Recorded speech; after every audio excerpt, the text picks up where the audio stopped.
Hey everybody, Jay Schlansky here from the Fifth Trooper Network. I just want to take a moment to thank you for checking out this show. Did you know that over at thefifthtrooper.com we have tons of other content, including blogs, other podcasts, all kinds of stuff.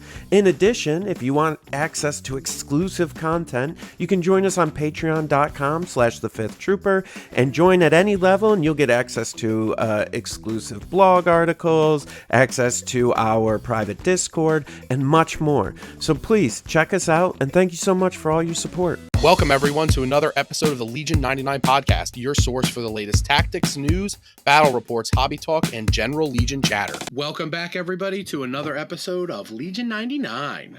I am here, and I'm here with Keegan. I'm Nick, and it's Keegan. Just the two of us. Just the two. See, we did it! Nailed it! We could make it if we try. God, I'm so old.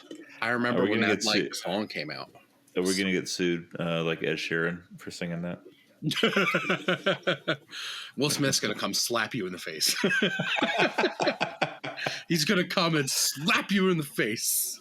No, he's not. It's probably fine. He doesn't know who I am, and he doesn't. Yeah, I don't think he cares about us. Yeah.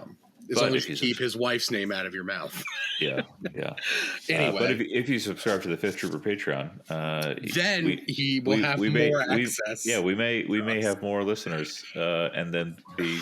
Could you imagine if we locked down Will Smith on the Patreon? Could you imagine? God, that'd be huge. That's just the kind of controversy Jay likes. By the way, I realized I know I missed last episode, and I forgot to tell you that Jay provided a pre-roll ad, so we don't have to do extensive. Oh yeah, I know, but I like telling people that they should join the Patreon because it's fun. Yeah, you like it to be authentic. Yeah. Okay. Well, thank you for everyone for listening to 30 seconds of Jay at the top of this before our intro music. Is it? I don't even think it's 30 seconds. It's like 27. Give or take, I don't know. It's like 20. I always think it adds in terms of 30 seconds because that's exactly what the TiVo skip forward was set for 30 seconds. So comes into an ad break on your TiVo recording, and I hit the button 6 times, and I'm through a standard 3-minute ad break. So we aren't here to talk about all of that only. We're going to talk about Legion because there's actually stuff to talk about. It's kind of exciting. There is. I'm sure you all at this point have witnessed Ministravaganza or witnessed what you would like to witness from Ministravaganza. Or Wrapup or listen to some other podcast. Probably. So we won't go into crazy detail. There was a lot of stuff though. There was. I was pleased. It's like a roller coaster. My mood is about it is a roller coaster. We'll get there. But before we do that, we'll probably talk about some upcoming events like we normally like to do. Yeah. Thank you for listening, everybody who listens. I kind of feel like it's like I always meet new people now, and they're always like, "Oh, I listen to your podcast." And it's like that's really cool, man. Thanks for listening to me talk about Legion, whether I'm right or not. I appreciate it. There is no right or wrong in this. Right, I agree with that. There's a lot of people who want to be right or wrong. Well, so some events coming up, right? Crucible is in less than a week. I'll be there. By the time you listen to this, it's probably a few days away because we drop on Monday. It's not Monday yet. It's Friday. Yeah. I've been at work all week and I'm not off till Tuesday. My life sucks. But I want the overtime, so whatever. So I'll be at Crucible. I'm real excited to see everybody and hang out. There are spots, so if you want to come, I would just book your flight or make your travel plans and DM Jordan and see how you can make it happen. But they're not quite at 64. They had some drops. You may even be able to get my spot because I unfortunately had to drop. That was sad. Big sad. Yeah. I'll be there. I'll be there on Thursday. I'm excited. My brother actually lives in Florida now. He's like a Florida man, I guess. Cool. So I'm gonna go and hang out with him on Thursday before I get to the hotel. Nice. Yeah, he's gonna pick me up from the airport. It should be nice. Spend a nice little day. I'm gonna go to his in-laws' house. Gonna go in the little pool. Maybe see an alligator. They had an alligator last time I was there in their neighborhood wandering around. It was cool. In their pool? No, it was behind their property. There's this what are they called? Like where the water, tension basin or something like that. Like that. Yeah. There was like a gator living in it. Like it was weird. Yeah, it was cool. Anyway, Crucible, go or follow along. Endless is streaming, so Yavin Base on YouTube, I believe. Then a little. Got other events. I've got other events. You've got events. I think we'll try and go in chronological order a little bit, though. Sure. The next thing for me after Crucible, I will be going to Red Seal Gaming on October 28th. It's the Saturday before Halloween. Store championship. They have space for like 18 or 20 people. We really hope to get this up to 16 because we talked about it before. Officially, like, you know, they're not gonna give people invites if it's not at 16. So it's a kind of standard rules. I'll be bringing a little bit of terrain. The rest of the community will be bringing a lot of the terrain. There's also a Halloween costume contest. So I'm all about that. I'm going to wear my oversized Jedi robe and a lightsaber hilt, probably. I don't know which one yet. Maybe my Disney one, maybe a Force Flask. It'll depend on the mood going into the event, probably. Okay. But yeah, come hang out with us. It should be a great time. And then something happens in 2 weeks. Keegan, what you got? 2 weeks. What's in 2 weeks? November 2 weeks after that, 11th. You mean? November 11th. The Guild House, Everyone's Welcome World's Invite Extravaganza. I think there's an E on the end of it. GUI. GUI is, I am excited to say, we are full. We have 32 people signed up. Now, I do not want that to discourage anyone who wants to come and register, buy a ticket, and sign up again. And I will make this commitment right now. First off, we've seen drops. We always see drops. All right. Going into any event, like you're going to have drops. So having people on standby is great. Yeah. There is always going to be drops. If you see 16, there's not going to be 16 people there. Someone's going to have something come up. So get on that wait list. To do that. And I will add the extra guarantee that if somehow there aren't enough drops and you're still on a wait list the morning of, I will drop so that someone else can play. What a good guy. There. And if that still isn't enough, I will personally kneecap the appropriate number of other people to drop. Keegan, you were starting to get a reputation of being a terrible person in the community that nobody actually liked. So now I think that you're finally going to claw your way out of that. This is going to do it. Okay. I'm just kidding. I love it. No, that's we're excited to do that. I've been working with Tori, the lead organizer on this for a really fantastic 6-up prize package. We mentioned before, everyone who shows up is going to get an apprentice set of tokens. There are some plasma blade line lasers going into it. There's trophies galore. There's a whole bunch of fun, and that's before we even get into all the other. The amount of times that I have that line laser out at the game store and it's just on the table, and somebody walks by and they see it and they're like, "What is that?" It's like, I can't count at this point. It's awesome. Yeah, and I appreciate your salesmanship by presence, because I get a couple of new orders of those every week. I think we sent a batch down to Australia recently. Oh, that's awesome. Yeah. So, GUI, sign up, tickets, information. It's been in various links. They're out there. And come hang out. Even if I have to drop, I'll still hang out. Cyrilla's there. I'm his ride. Right. Yeah. You have to take care of our like favorite young podcast host, co-host, former co-host. Yeah. Once in the future. Maybe. That same weekend, same Saturday on this side, my side of the country. Cool. In New Jersey at Top Deck Games, we'll be having our second store championship at Top Deck Games. So kind of the same thing as before. So you're telling me that weekend in New Jersey is where Mike is actually going to go when at the last minute he has to cancel his Mike's trip. real excited to go to California. He talks about it all the time. He belongs in California. You know that. No, I agree. No, I know that. Look at those tattoos he got. It screams California. Well, yeah. Anyway, so much about that. Stop making fun of Mike. So yeah, we're having another store championship at Top Deck Games. Not so I don't have we don't have a game uplink yet. There's not like any kind of like formal like event page or anything yet. But just you people know where to find me. I didn't quite catch the guy in charge of the events yesterday at the store. He walked by, I waved, he waved, and then I didn't see him again. That's how it happens there. So it's very busy. There's a lot going on. But yeah, so that's happening though. We did lock that date in. It'll be like we'll need to get 16 to hand out the invite, and then we do have a second invite, but we won't be able to hand it out unless we have 32 people. So I kind of doubt we'll get that many people at this point because it's kind of later in the season at this point. So getting closer to the holidays, getting closer to PAX Unplugged. Ooh. Whoa. PAX Unplugged. We are at, I think, 57 or 58 signups on Game Uplink. So if you're on the fence, pick a side, sign up, click yes. I'm really looking forward to PAX. I'm starting to like work on the rest of the terrain I need. But it's getting close. Real excited for that.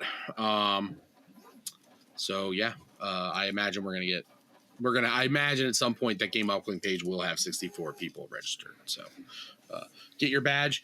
There's no vaccine required this year. If that was something that was holding you back last year, it's not this year. So no vaccine required, and masks are not mandatory. So there's that. Cool. Then there's like, you don't have any other events, I assume, right? I don't think so. I'm signed up for LVO, but it's a kid weekend right now. I am not signed up for LVO, though it's probably going to be great. Is the weekend after thing public information? It is. Okay. We're back, baby. Gold Sprue 2. Yes. We've all been waiting to hear about it. Gold Sprue 2. January 27th and 28th. It's the weekend after LVO following. Yep. So it's at the same place it was last year in Schenectady, New York. We don't have details on how much space we have at this point and registration, but I know Evan is working on that currently. Like we just locked in this week that we are doing it again. AKA nice. I got my PTO request back, so I can truck all the terrain in New York. But we're locked in. I'm very excited. I will have more information soon. We'll probably have a channel in the Legion Discord eventually, but I think we're not rushing because we don't even have like registration button or anything yet. But it's happening. Very excited. Can't wait. Best tournament on the East Coast. That is one. If I don't, if for some reason, best tournament without an invite for sure. Yeah, best tournament without an invite. Because I don't. I guess after LVO, it'll be after the invite. I think season. Like they're kind of like I think that like they talked about that like so even if we had like a kit, we don't need an invite. No, we've got a bar. If I can't switch kid weekends, you're gonna come to Gold Sprue. I feel a strong pull. Dude, it was awesome last year. I can't wait for this year. Yeah. I'm hoping we can up the numbers a bit. I'll have to figure out how much terrain I can actually fit in this truck when we get there. But yeah, events. So dope. Can't wait. So now that that's done. Very, very careful segue into Ministravaganza. We're here. I like this event. I do too, even though I don't always like what I hear afterwards. Yeah, I'm gonna. That's a me thing. I'm gonna ignore.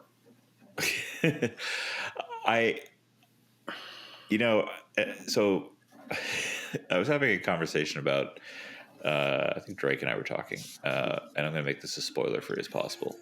We were talking about the Poggle, the space whales, and when I first saw them show up in Rebels, I was like, okay, that's weird. And I wasn't really into it. And then they kept coming back. And here's the thing about the Poggle.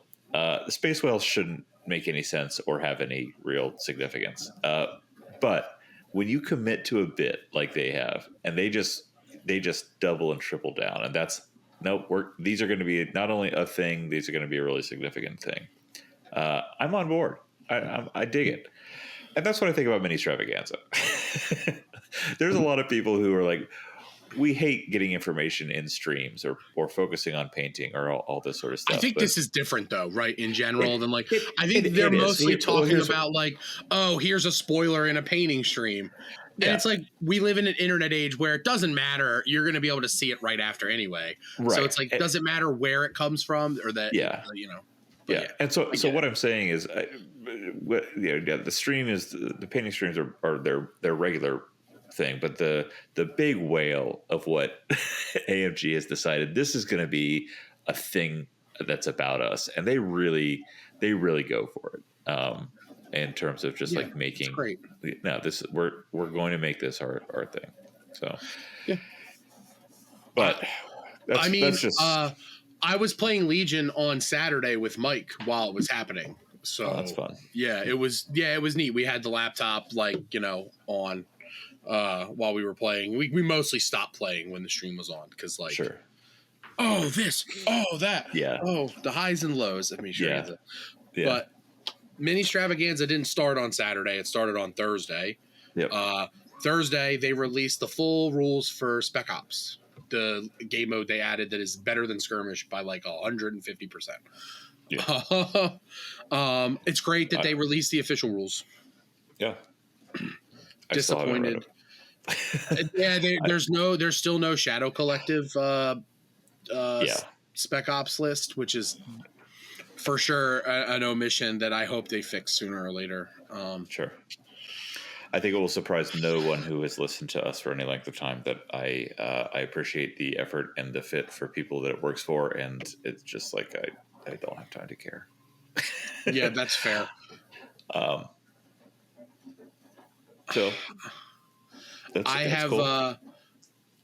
So I've played a few games. It's fun. Yeah. It's definitely a lot better than Skirmish because it's like its own thing. It's not just like here's half of Legion. I am glad that they went that way because I think my biggest problem with Skirmish is exactly what you're saying. It's just like kind of it was watered down secondhand thinking. Yeah, it's kill team with like rebel commandos and ARC troopers. It's cool. Nice. They released that on Thursday. Thursday was the big MCP day. Friday was the Shatterpoint day, mostly, and then they sprinkle in stuff. Yeah. But on Saturday, we got the last stream of the night before like the closing out the night stream was a Battle Force stream where they talked a little bit about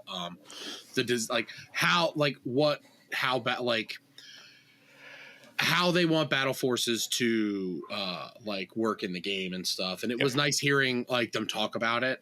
You can go back. It was a good stream. I enjoyed it. They also immediately dropped 2 new battle forces, and neither of them were Empire. How about that? Yeah, I like that immediately available too.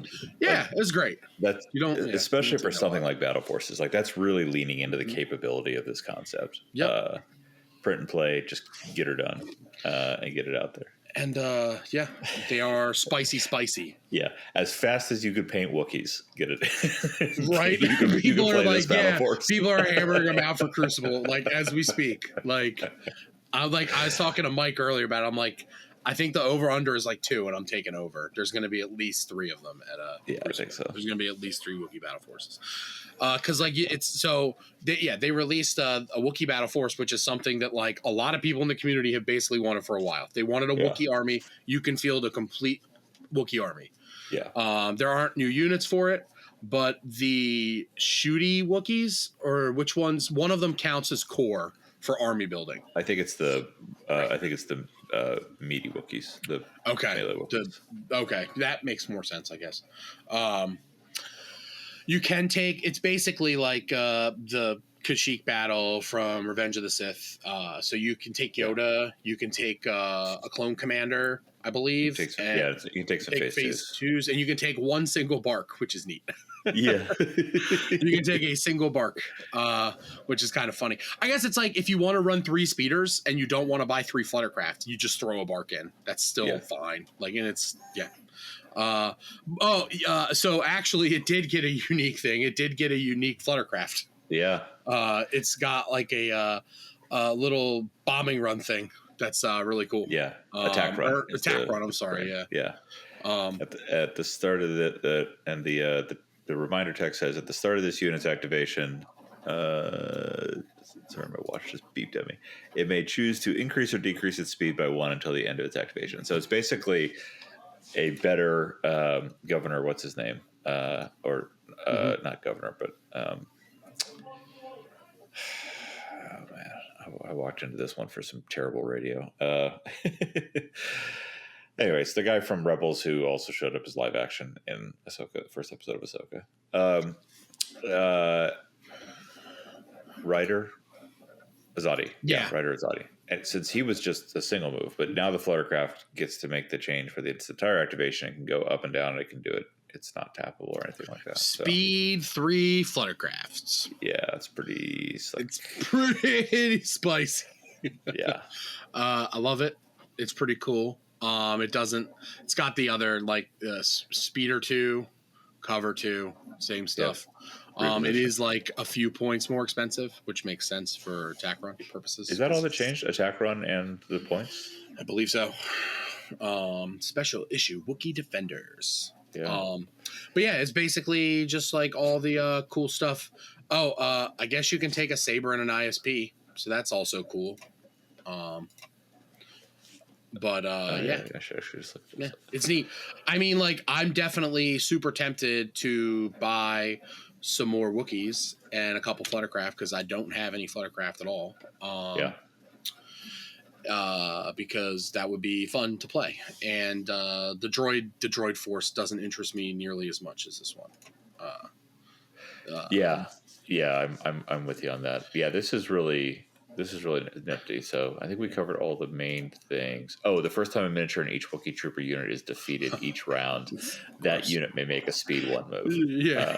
So this is all Wookiees, and everything moves more.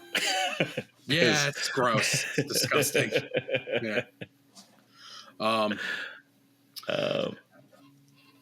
I imagine no new command cards with this. No new command cards. They have Wookiee command cards already, right. So I think that's you're already halfway there. Yeah, that was not a complaint. We were already halfway there, right? It's like so you can bring a heavy one heavy unit. You can bring which, like you said, ISP or Saber.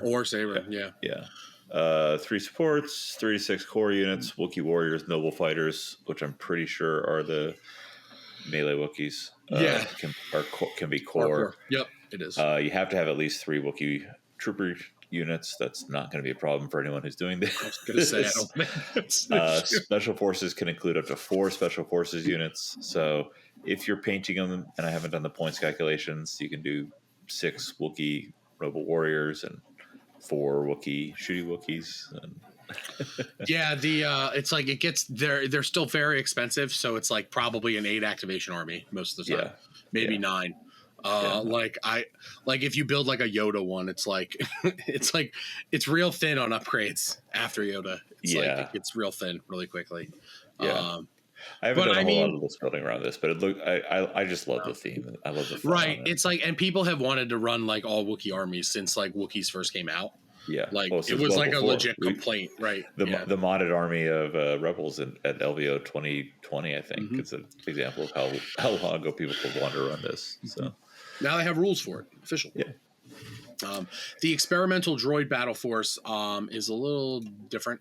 Yeah. It's supposed to, I guess it's like all the stuff you kind of see at Kashyyyk as well in that. Yeah, in those scenes, kind of, sort of.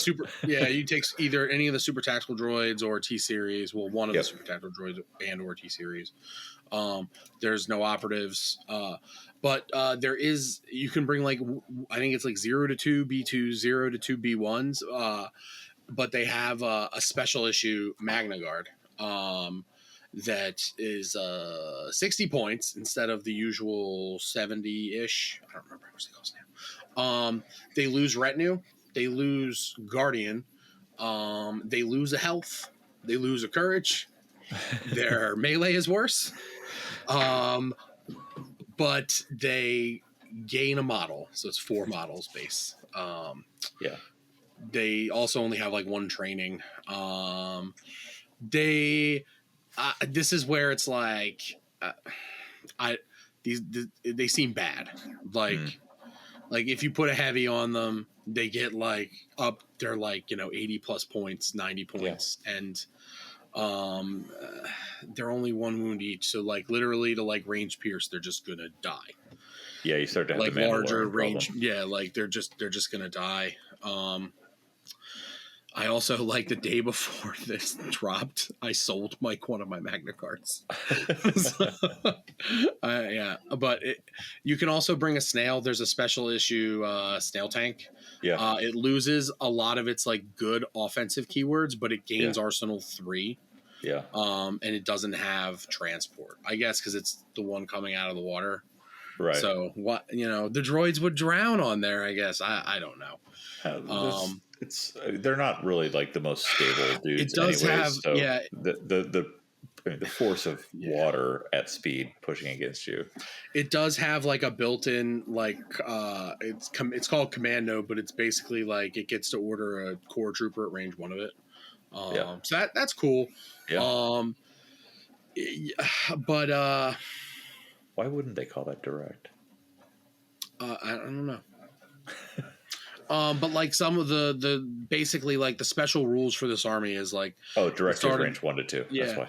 At the start of the activation phase, you get to put like 3 surge tokens on the unit, or you put like at the start of the activation phase, you choose one of your commanders. I'm actually reading it now. Yeah, if you do put 3 surge tokens on that unit's unit card once during its activation, a friendly special forces, core, or support unit that has the AI keyword may perform a free action to spend a surge token on the chosen commander unit if it is at range 3. If it does, choose one of the following. Increase their speed by 1 during their next move action this turn. Gain 1 aim token or 1 dodge token. Add 1 black die and 1 white die to their attack pool during their next attack action this turn. Move up to 2 suppression tokens. So there's probably some lists that are good. Or will be, because that's pretty powerful to be able to do that. And also the surge tokens do carry over. They don't you don't remove them each round. So you can just hoard them like the early rounds and save them for the later rounds, which is good. So there's reason to stock up. I've made more Wookiee lists than I have experimental droids lists. So I don't know. It's just not. It doesn't speak to me yet. Maybe I don't know. I'll be interested to see if this opens up some creative building. I wonder how much of the droids have not been showing up a lot in a lot of other. I know some people were starting to play around with some Grievous adjacent stuff. I know Mike's been doing some flirting with. Yeah, there's a lot of good lists, but most of them have like 3 Magnus in it. Yeah. So. You can sell 3 Magnus. Yeah, we'll see. I like the creativity. I like using the flexibility around special rules within battle forces, and I like using the. This feels like a healthy expansion of the concepts that we're played around with the heavy response units in Blizzard. I don't feel terrified of anything in here like I do of a Blizzard takeover. So yeah, I dig it. Yep, it's neat. I think it's neat. All right. So yeah, we got those battle forces, and I imagine we'll probably get more sooner or later, because it kind of started to become clear at this point that because there were rumors after the MCP stream that basically all the stuff that had been they had started teasing didn't have release dates until next year, 2024. Yeah. So MCP's core set is coming out in a couple weeks. Their new core set. And there's a Shatterpoint mission pack, a card pack basically that's coming out this year at some point.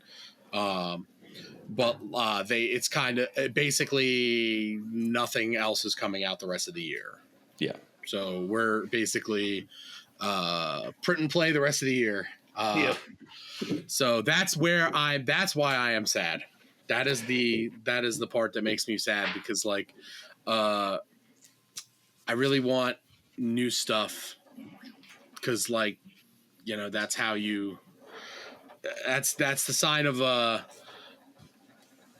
shifting meta. I don't know. It's disappointing as like Legion is my main game and it's like a large part of my life that like I am gonna have to wait till sometime in Q1 for Geonosians. Yeah. But c'est la vie. Yeah. On the bright side of this gives us what month are we in? September, October. Well, we're almost done with September. October, November, December, January, through LVO,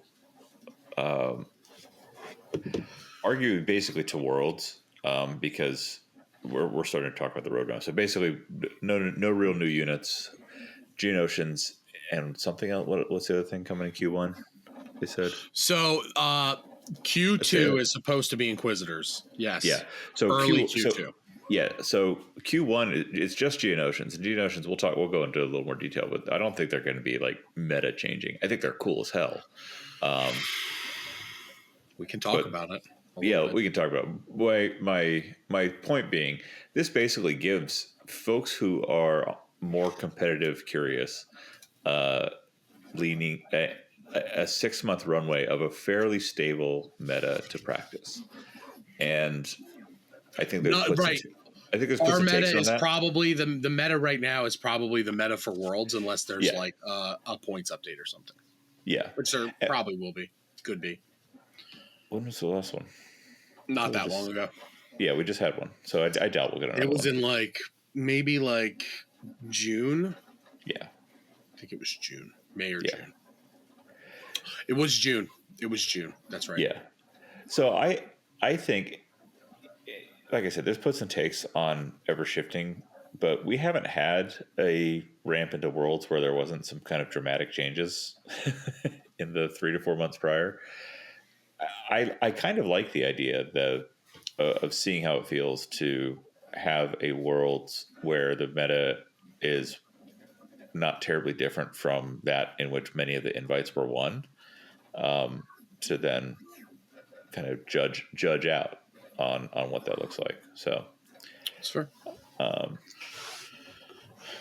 Now maybe I'm wrong. Maybe it'll be terribly boring.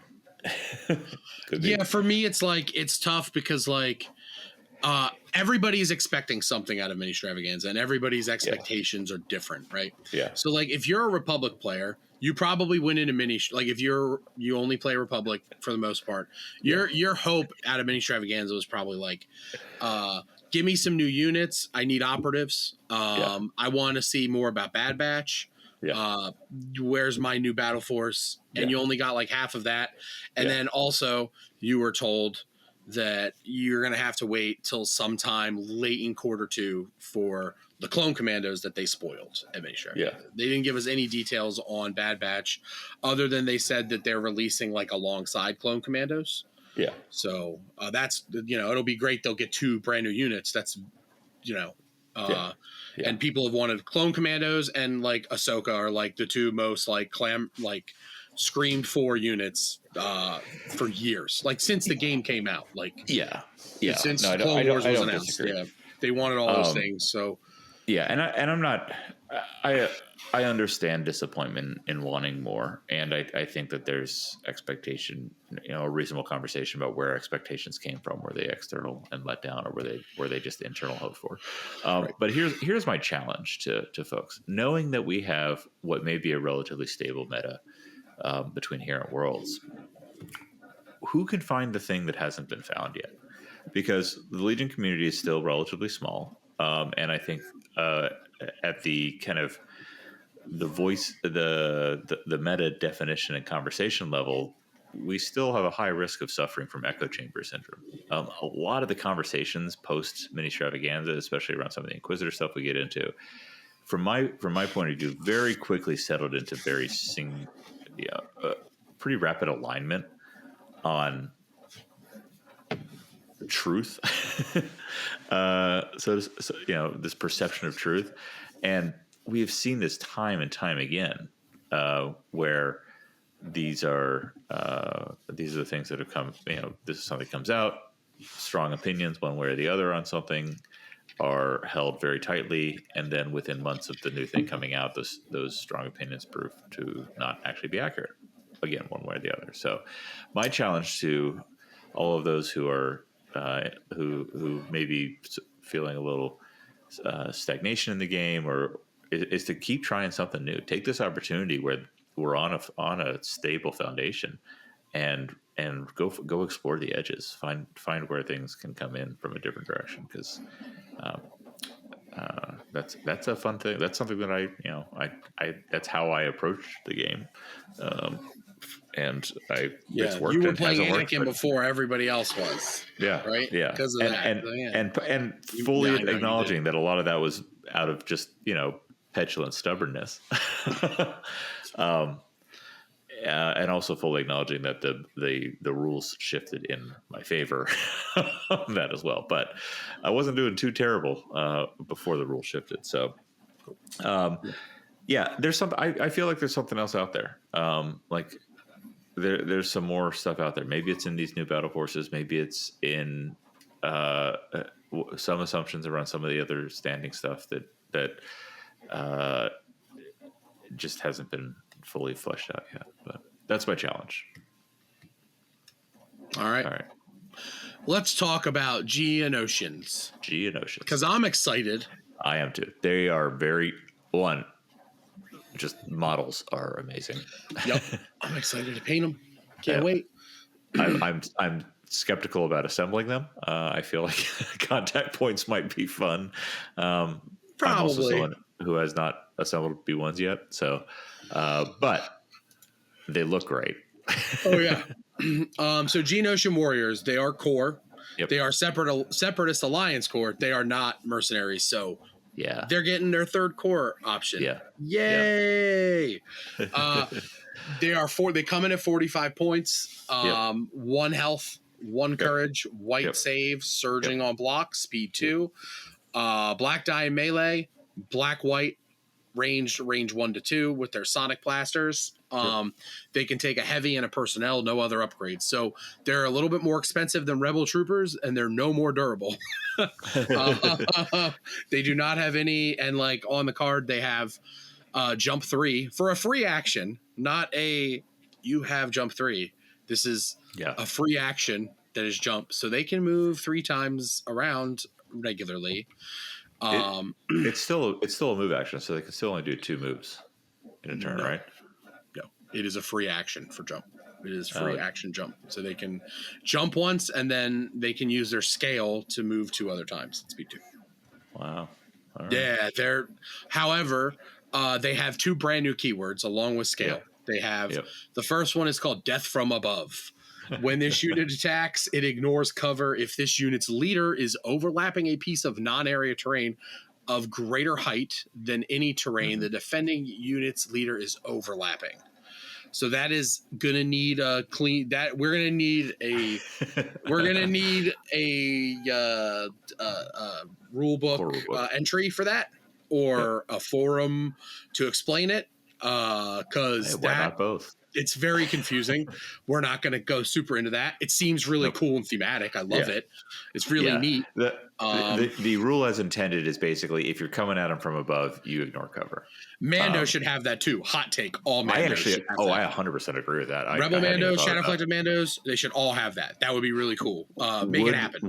Would that addition with no other changes, points changes or anything, make Rebel Mandos playable? I was going to say Shadow Collective Mandos are close. They're closer. Rebel Mandos are it's tough. And then the other, anyway, that's a cool keyword. I'm excited to see it. That's neat. It's, when we get it all clarified, I'm sure it'll be fine. Here's something I had a thought when I saw that. I am on the record on here not being a huge fan of the cover changes that have come into place. I play generally if it's close. I want speed of the game. It's just fine. You got heavy cover. I like I'm more okay with the current state of the cover changes if there are going to be more opportunities to, whether through this keyword or through keywords like this, to solve for that. So, Yep, that's very cool. Yeah. It's neat. Then the last keyword they have is a new one. It's called weighed down. While this unit has a claimed objective token, it cannot use the jump keyword. So you're not starting these guys with bombing run and jumping all around the board, moving 3 times. But they're going to be a real nuisance going towards objectives that have not been claimed. Like being able to like move twice and claim a box like late in the game is huge. Like you're probably not going to want to play recover the supplies against these guys. Yeah. No, but yeah, that's not them. They also previewed. They have a personnel that's basically just a Geonosian warrior for 11 points. Adds up. It's slightly cheaper than, per model. Yeah, slightly cheaper, but not really. And then it would have been cool if it had like a cash keyword. Like I like that they had started doing that with like the Shadow Collective stuff. I wish it had like cash for 11 points is kind of expensive for just a dude in this unit because it's probably not worth it. But then there's 2 heavies. Yep. Force Pike Warrior, red black, melee. Add 1 Force Pike Warrior. It has the suppressive keyword. It's 15 points. When this unit performs a move action, you may flip this card before placing the movement tool. That's a cool timing. It's another card. It's different timing from previous flippable cards too. That's a cool we didn't see the other side. They didn't show that. They said it out loud though. Did they? They said it's probably. I think they said it's like an overrun thing or something. It's overrun. Right? Yeah. That's neat. Yeah. I like that. And then the other heavy is a Sonic Cannon Warrior, the big like gun they use. Yeah, that's cool. I want to make the noises. Yeah, I'm gonna practice before. I'm gonna make all the clicky clack noises. I'm naming one click clack in honor of Rebels. Nice. So range 1 to 2, a rainbow, scatter, impact 1, 25 points. Seems pretty good. Yeah, it's a little expensive for the chassis it's on, but and like range 1 to 2 is scary time. It's going to be real hard for these guys to get in there alive with a bunch of these guns. I don't think they're going to gun line a lot. 3 moves, I think they're going to be able to get in there. It's about staying alive very long. So, but there's different ways that might be helped because they got friends alongside the Geonosian warriors. We have Poggle the Lesser. That's right. Poggle the Lesser is a commander. He is 4 health, 3 courage. He has a red save, which I just saw. Yeah. Okay. Cool. He surges to hit. He's only speed 1 because he walks around with his cane. He's like, rah, rah, rah, rah, rah, rah. We must save the Death Star plans. Okay. He has a concealed blaster, range 1 to 3, 2 black dice. Staff of Command, also 2 black dice for melee. He has free action jump too. He has weighed down as well, but that's where he's got a whole bunch of cool support keywords. He's got compel, core separatist alliance trooper. So basically Geonosians, because you can't really compel droids because they're droid troopers and they're never suppressed. Yeah. Right. I guess it's future proofing. And it wouldn't count for like Pikes or Black Sun because they are not separatist line troopers. Yeah. Entourage B2 super battle droid. So you can bring an extra core.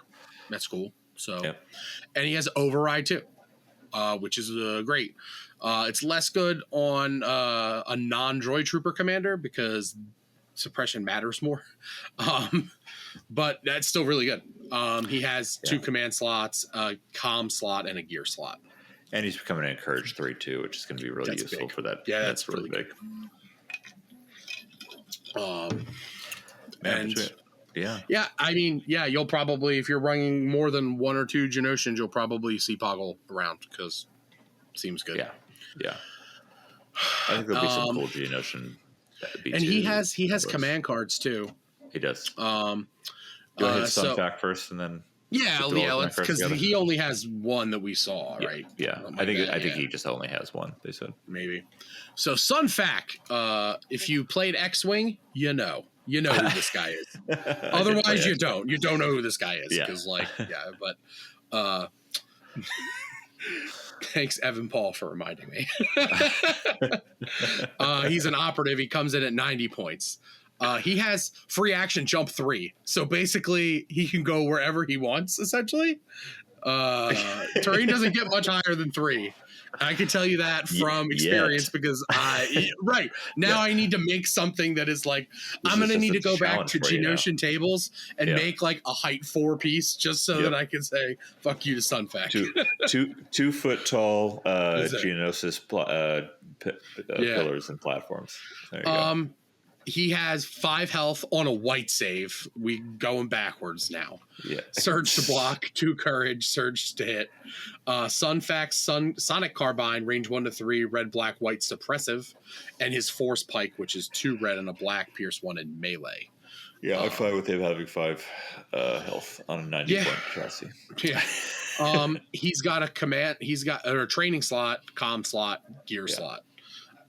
Like I said, free action jump 3. He has cover 1. That's cool.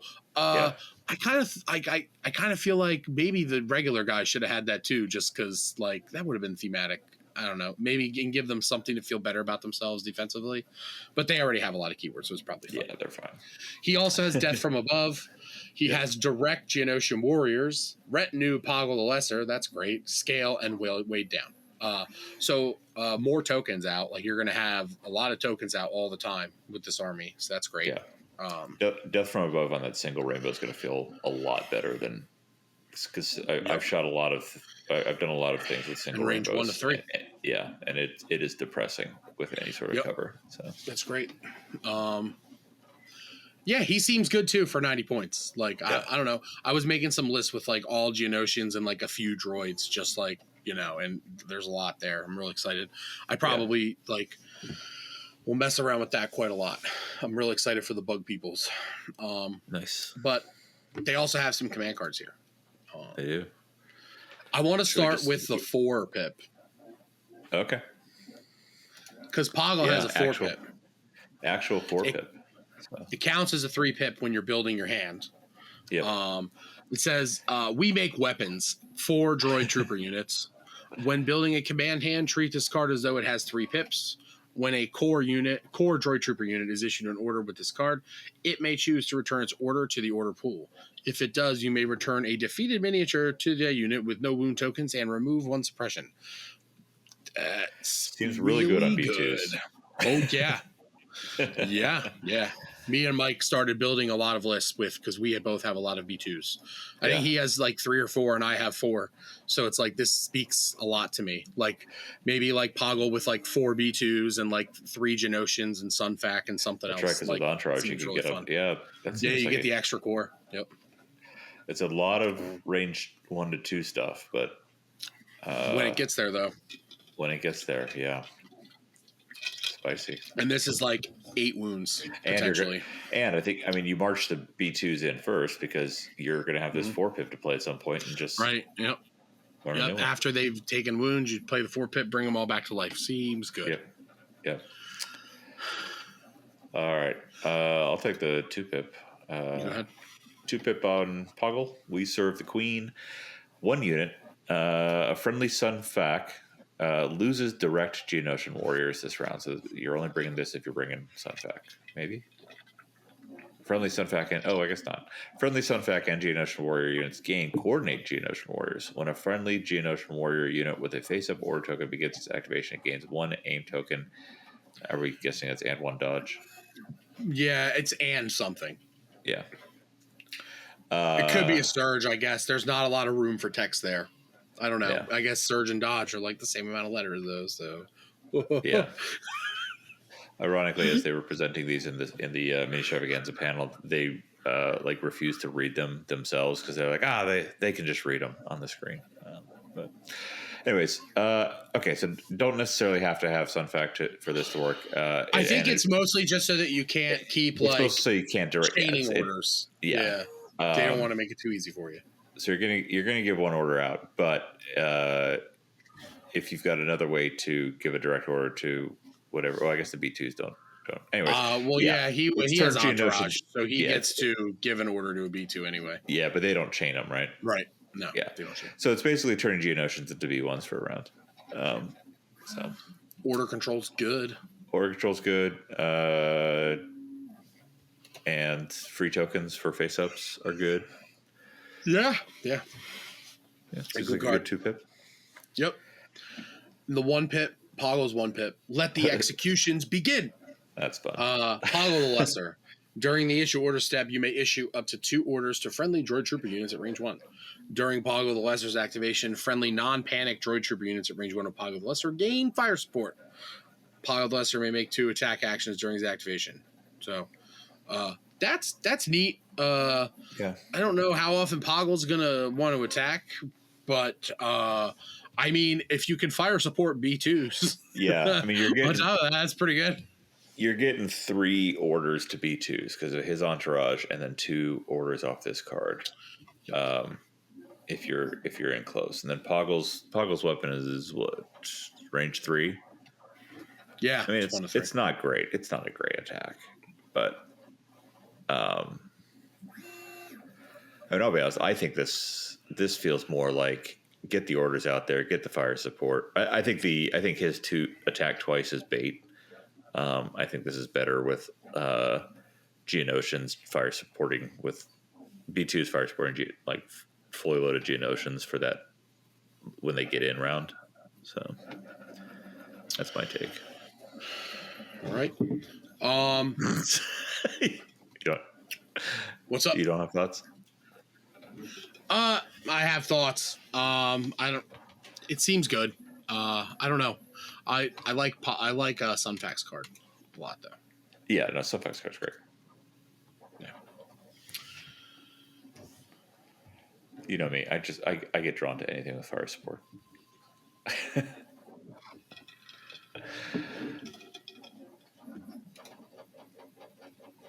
All right. Sunfax card? Yeah, let's do it. All right. After the issue 1-pip, Brutal Enforcer. After the issue order step, up to 2 friendly Geonosian warrior units at range 2 of a friendly Sunfac may jump 3. Sunfac gains Agile 1 and Demoralize 1 this round. That's good. Yeah, a lot of cool stuff here. Sunfac will have a whole pile of dodges, and Demoralize is neat. Yeah. So it's just like, what's that make it like 4 moves in a round for those Geonosian warriors if they want to just move all around? Looks like it, because they have jump 2, and jump 3 is a separate thing. So yeah. Well, and it's after the issues order step, so it's outside of their activations. Yeah. So it's not even. Yep. Jeez, these guys are just going to be flying everywhere. I mean, this is. Crazy. Do not, if you're across the table from a Geonosian force with Sunfac and Geonosian warriors, do not accept recover the supplies, because this is played. There's round too many 1. ways for them to just like get wherever they need to be. Yeah, this is played round 1. There's 3 units that get, 2 units that get extra jumps in their, like, it can get on the box, easily, and claim it and then get out. So that's Geonosian warriors, Geonosians. Period. That's cool. them. They seem great. Yeah, I'm excited. I'm real excited. They're not super like overwhelming, but they're also they also seem like they'll be around. Like they seem good. Yeah. They're not just gonna come out and disappear. Right. I still don't I still kind of stand, but I don't think they're going to dramatically change the meta for Ahead of Worlds, like we were saying. But I'm excited to see them in there as a little bit of a spice and seasoning shakeup. Yep. All right. So next up, we're going over to Empire. So we've got so they did on I think it was Friday. They actually spoiled on a paint stream. They painted range troopers. The dudes with the big coats in Solo during the train heist. We don't know any of their rules at all. The models look really cool. They're supposed to come out like Q2 or Q3. But that was neat that they spoiled them. But they did spoil some Inquisitors. We have Seventh Sister and Fifth Brother. We will start with Seventh Sister, because why not? Cool. Because I said so. Sure. So she's coming in at 110 points. She's an operative. 5 health, 3 courage on a red defense die. So very similar to Asajj. Surges to hit. Speed 2. Spinning lightsaber. 5 black. Impact 2. Pierce 1. And then thrown spinning lightsaber. Range 1 to 2. 3 black dice. Impact 2. Pierce 1. So basically it's got baked in saber throw. She has jump 1. Associate. Fifth Brother. That's a new keyword. It says during army building, this unit doesn't count against the number of operative rank units you may include if Fifth Brother is included in the same army. So you get a 2-for-1. If you take Seventh Sister and Fifth Brother together, it's technically only 1 operative for list building purposes. Which is neat. It opens up a lot of list building options. A lot of things come to mind. Like basically, you can still take Boba Fett. You can do Operative Vader because that's pretty thematic. A different bounty hunter if you want. If you do Operative Vader in these 2, you are required to play Darkness Descends. Yes, definitely. Not an actual rule. I should caveat for anyone who's not. Or keywords. Another new keyword: interrogate. While this unit is at range 1 of an enemy unit, treat that unit's command cards as having 1 more pip. So it's kind of inverse cunning. Yeah. But this actually would ignore Han's 0 pip. It would become a 1 pip, where cunning doesn't affect that. You can't so in that case, this is better. In that case, this is better. That seems really good. Especially if she's fighting another Force user, that's really strong. Vader's gonna play Implacable this turn, but I'm gonna play my 1 pip and go first anyway because yours is a 2 pip now. She also has block, charge, discipline 1, and immune pierce. So she is better at defending than Luke Skywalker and Ahsoka and Maul and Asajj and many other Force users, because block is better than deflect.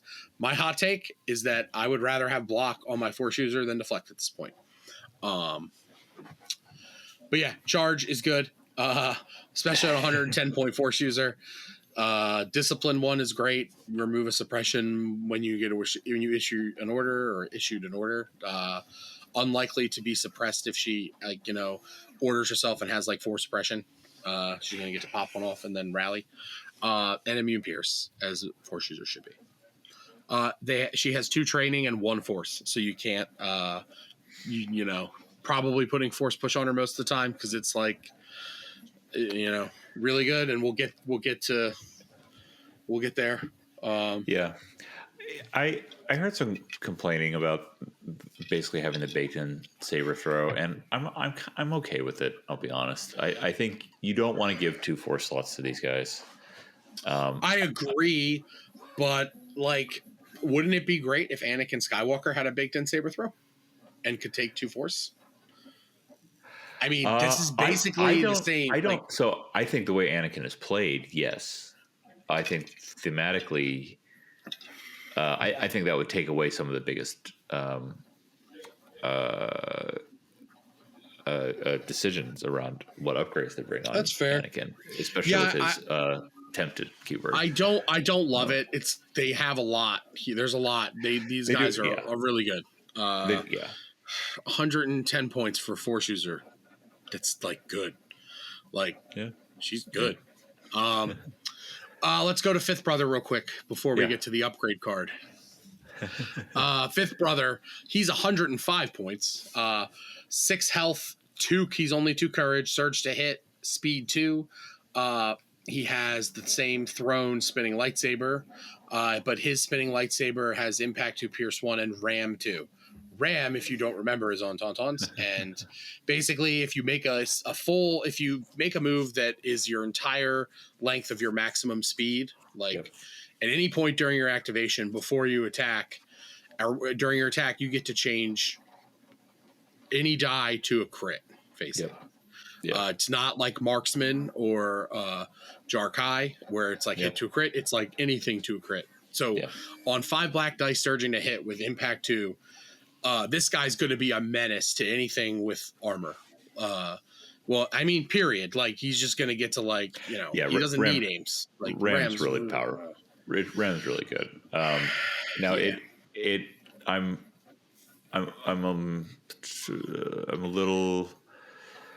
He doesn't get charged until he gets enraged. Right. So it's not always going to proc because, but like oftentimes there's like, like a base, the size of the base is a lot. So like if he's charging even like a trooper mini, he'll probably be able to put his movement tool in such a way that he gets the full length if he's within range 1. So it's like, but because you could always twist it around. Right.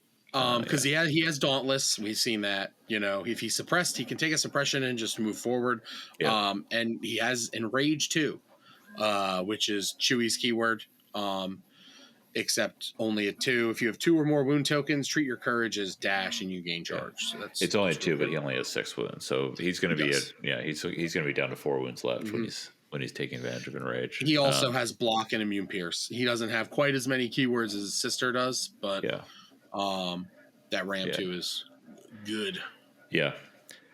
So definitely thematic profiles. Definitely very good profiles. The training upgrade is very good. He also has 2 trainings and a force, but they basically have 1 training and a force because they're always going to take Inquisitorious training for 5.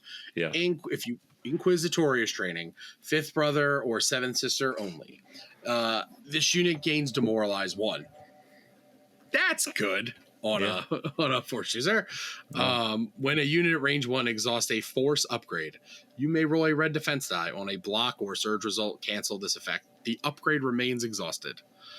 So essentially, they're nearly immune to force push, especially if they're together. To be clear, Keegan, they can significantly disrupt force push 66% of the time. That's a lot of the time. I don't want to get too far down this rabbit hole because it's already been talked about a lot everywhere else. People have their opinions. I have my opinions. It's definitely a problematic thing for the point cost and it doesn't exhaust. If this was like an expend, fine. If this was an exhaust and a few more points, I'm more okay with it. Or if it was in the 4 slot. That's it. That's I'm already we're already pretty close to going down the rabbit hole. So let's not do it. It exists. My only thought is, and there are clear differences. My only thought is, for months we talked about how the Anban rifle was going to destroy the game by having an auto 1 wound with rolling a red die. And now there are reasons. Jin's profile is less good in general, but also for something that was going to destroy the game because of immediate auto wound, 6 auto wounds in the discourse. I remain when the conversations go as extreme as they have so quickly. I remain skeptical about the accuracy of that impact, and so I think that this will be incredibly frustrating to play against when in the mix. I think will also be incredibly frustrating when it does not fire, and these guys do not do well against Jedi if they're in and this doesn't fire. So. That's my thoughts. Yep. And it's okay because we have like 7 months or so before we probably have to deal with this, right? Yeah. This is a post worlds problem. So, right. We'll get there. Command cards. There's a bunch. Yeah, there's like 5, I think. Gorgeous art as always. Yeah. I'm gonna start with you hide your fear well. 7 Sister 3 pip. 7 Sister in 2 units. 7 Sister gains demoralize 1. While enemy units at range 1 of 7 Sister are suppressed, they re-roll 1 fewer die when spending aim tokens. That's nifty. It's a thing. I mean, it's nice that she's an operative and she gets to give out orders. Yeah. So you'll probably take this a lot just because of that. Yeah. Any operative with those 3 pip and 3 orders is great. Yep. Seems okay. You want to take the next 3 pip? Sure. Unexpected but not unwelcome. That's a 2 pip. Sorry. We're going 3 pip. I don't know. I don't know what kind of order we're going in at this point. Whatever you want. I'm going to do all of hers so that if I have the energy to edit the video and actually put these up on the screen, I don't have to keep switching images. There you go. That actually makes sense. Cool. So we're going to go with that also because this is from one of my absolute favorite scenes from Rebels where Ahsoka shows up, I think. Oh, wait, maybe not. It's around that episode. 5th brother and 7th sister, 2 pip. So again, getting 2 orders out off of an operative 2 pip. When a unit is issued an order by this card, it recovers. Free recoveries are always good, especially when you've got force push stapled to your 1 force slot. And especially after errata and nerf make your Inquisitorious training exhaustible. When 7th sister is attacking a commander, hopeful. When 7th sister is attacking a commander or operative unit with a face down order token, so going 2nd advantage for force users, which they always wanted to do anyways. During the roll attack dice step, she may gain up to 2 suppression tokens. She gains 1 aim token for each suppression token gained in this way. So it's what's the other? There's some other effect that does this kind of thing, gaining suppression aims, but there's a few of them. But so she can get more aims, and aims are good on her profile because she rolls black dice. Yes, agreed. All right, I'll round out our 1 pip unless you really want it, and then you can go ahead. 5th brother. I'll do 5th brothers. Her 1 pip, come and prove it. Ezra collapsed in the background. 7th sister taunting and with her droid on her. 5th brother and 7th sister. So an operative 1 pip giving 2 orders out. Pretty good. 5th brother and 7th sister gain Indomitable and roll 1 extra die when defending. If 7th sister is declared as the target of an attack when she has a face-up order token, she gains 1 dodge token. So kind of a quasi-defend keyword, which is kind of neat. It's really good. Yeah, really good. It's a 1 pip that gives out 2 orders. There's few of those. And then the extra red die and Indomitable is a really good keyword to have around. Yeah. And there's a lot of like situational like uses of this card, but also it's just a very good card. Yeah. And she's a 1 pip. And if she's fighting something in melee that's also trying to play a 1 pip, it's a 2 pip now. She's really good. Yeah, this is a really good card. The only real like downside of her that I see is that she is only 5 health. Yeah, that is it. Like she's just real good for 115 points with the training. So 125 with force push. Seems really, really good. So going back to the brother, his 3 pip, he doesn't have a 1 pip. He only has 2 cards. 3 pip, I care not for your struggles. 5th brother and 2 troopers. 5th brother may issue orders at range 1 to 5 this turn. He's just out there screaming at everybody like force megaphone powers. Units that are issued an order by this card gain Dauntless this round. That's good. Like it is a good card. Like 3 pip, 3 orders, Dauntless, extra range ban. Like it's seems good. Yeah. And then his 2 pip. you would question me, sister. Fifth brother and seventh sister, permanent. You left me this wordy piece of shit. Permanent. When fifth brother gains a name token, seventh sister gains a dodge token. When fifth brother gains a dodge token, seventh sister gains a name token. When either unit gains an aim or dodge token, the other unit may gain an immobilize token. If they do, the first unit gains an additional token of the same type. So there's a lot of scenarios where like you just can get like infinite tokens, I guess. I don't think it's infinite. When either unit gains an aim or dodge token, so let's say seventh sister gains a dodge token, the other unit may gain an immobilize token. If they do, the first unit gains an additional token of the same type. Now she just gained a dodge token, so you can then take immobilize, do it again. Right. Yeah, if you're okay with fifth brother just standing there, like, okay. You just like put SA on seventh sister, and then she's immortal around. Basically, like that's a thing. I look forward to the forum updates on winding that one. I will give fifth brother 72 immobilize token to put, but Keegan, I'll put 72 6 up dodge tokens on her. Is that okay? Is it now okay? I need to start printing immobilize token packs. Yes. The next tournament kit, we need immobilize and dodges, please. All you want is mobilize. Yeah.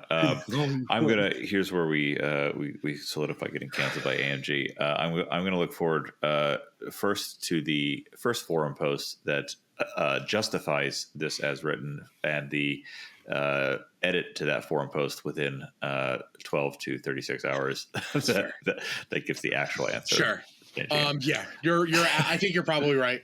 That's the Inquisitors, the Inquisitorius upgrade. That's all the like full card spoilers we got. They spent about the next bit talking about further in the future. Notably, they didn't mention Bad Batch other than to say they're coming out alongside Clone Commandos. I was hoping that they would have spoiled some of that. That would have been cool. I was hoping, but what they gave us a lot, and this does further out. But they did tease Delta Squad as well, so that's great. That's super cool. Yep. And they talked about the Clone Commandos are going to have like different customization that impacts, like you do different things with them, so that'll be interesting to buy more Clone Commando packs, I assume.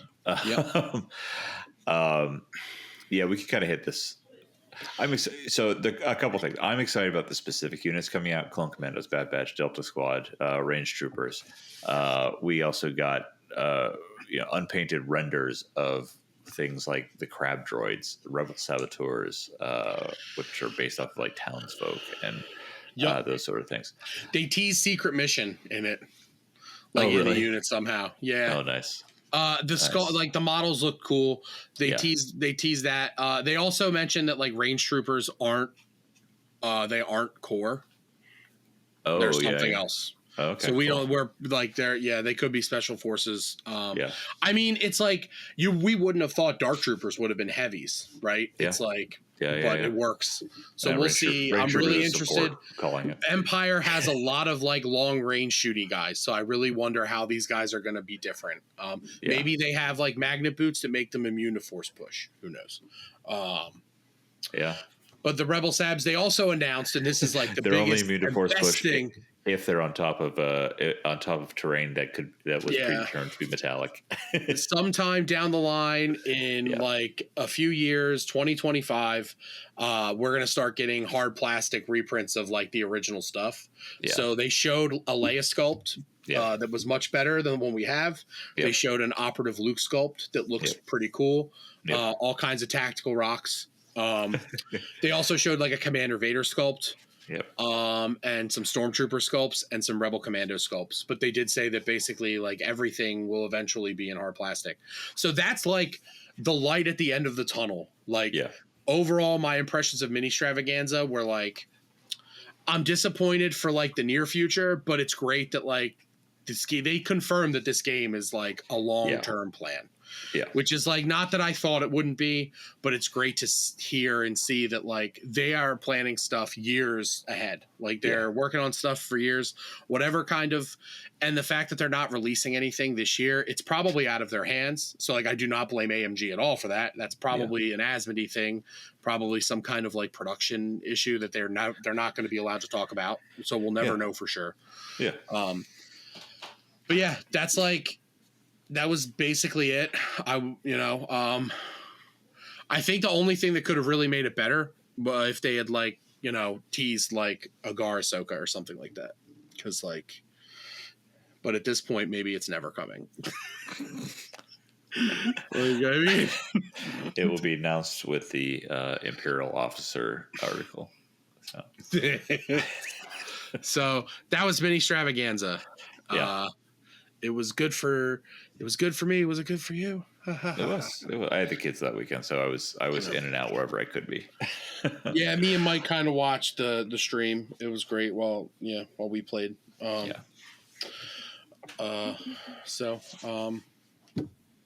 think that's it. That's our show. That can be it. We're done. Do you want to do your fun game? Yeah, I guess. Yeah, let's do it. I had an idea, just like something quick. So we're gonna do a ranking list, but you're not gonna know what's coming next. Yep. And it's gonna be Force users in Legion. Yep. Yep. And you're gonna have to rank them 1 through 5. But I'm gonna give you one. You don't know what's coming next. The you in this case for everyone is me, not you as an audience. Keegan. Not you. Yeah, I'm sorry. I wish I could interact with you. We're gonna name one Force user in this episode, and everyone needs to send in where they think the rank is. Yep. This will go over 5 episodes. No, we're not doing that. It's probably not a great litmus test, so to speak, because like you only play a couple factions really, so like, and you're not as familiar with a lot of them. I loosely listen. Yeah, it's fine. So all right, 1 through 5. Okay. Asajj Ventress.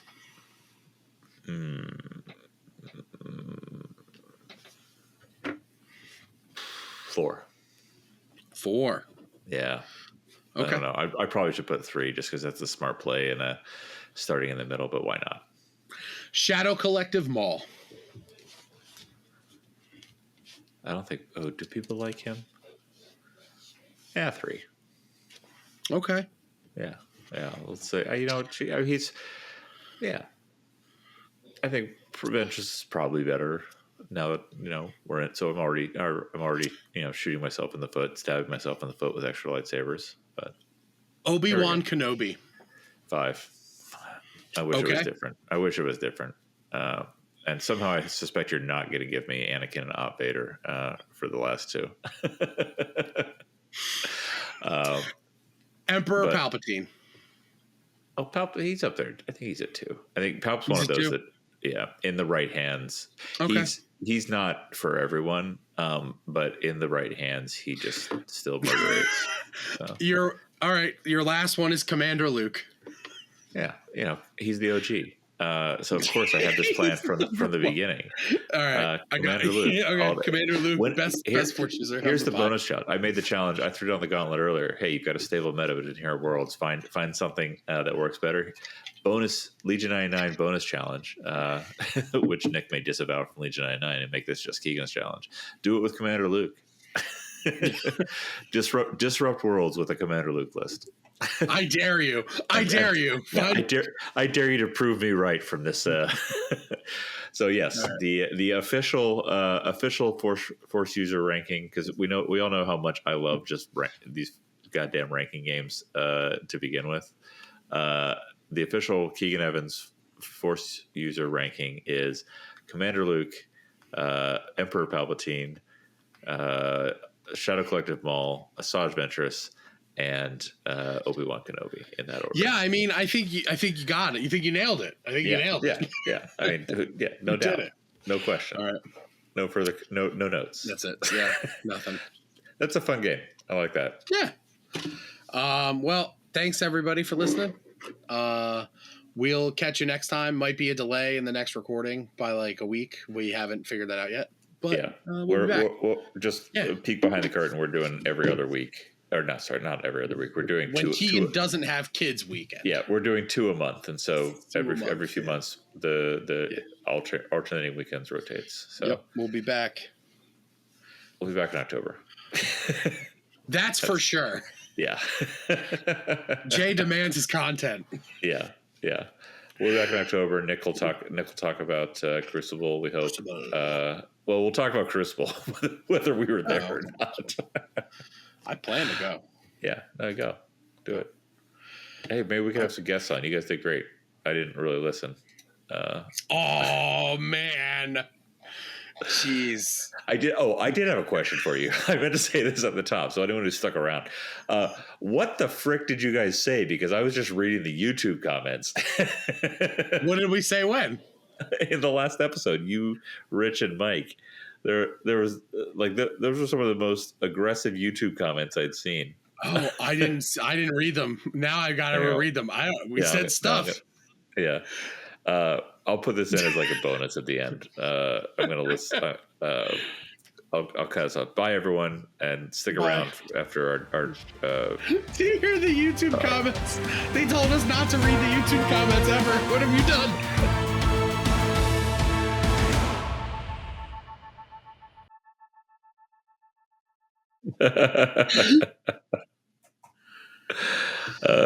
Legion 99. Jeez, I should have had this up. Where is it? Yeah, you should have. Nova. Yeah, you guys were talking about Nova. That's what it was. Yes. Well, 6 comments. That's more than usual. Let's see. Okay, I want to see Clone Commanders. Don't think the Scum and Villainy tab was copy paste. I'll take. Oh, here it is. Hard disagree that we should blindly accept working around the world and by rules through dishonest reporting for fear of being a snitch. Stores the fake player list is not okay. It threatens the long-term integrity of the game. AMG was very responsive to petitions for why a tourney I went to should be considered legit, and I'm hopeful they make it legal. And I reply, I would have to agree. People were reportedly buying tickets off the shelf. So what did you guys say to get disagreed with? What did you guys say to say that people should be cheating the system? I don't think we said people should be cheating the system. I don't think we said that. I think we might have implied that people might try, and we hope that doesn't happen. But I know where I don't think I said people should cheat.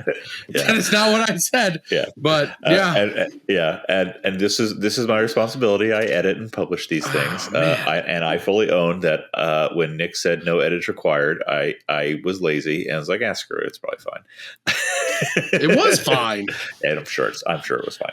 Legion 99 official position, don't cheat the system. That being said, I have definitely heard, if your event does not quite hit 16, especially due to drops, email them. I've heard pretty much positive results from that process. I think we all kind of agreed that going forward, you need to hit 16 or you're probably not going to get an invite out of it. But if you weren't at 16, you should email them and see. Yeah. People have emailed, and my buddy got a response basically saying that they have a backlog right now. They'll get back to them as soon as they can. So yeah, and I know of at least 2 invites that have been granted. Sure. As they've been ominous. So, all right. Hard cut on the sound. You don't get any more outro music. You already got it if you're listening this far.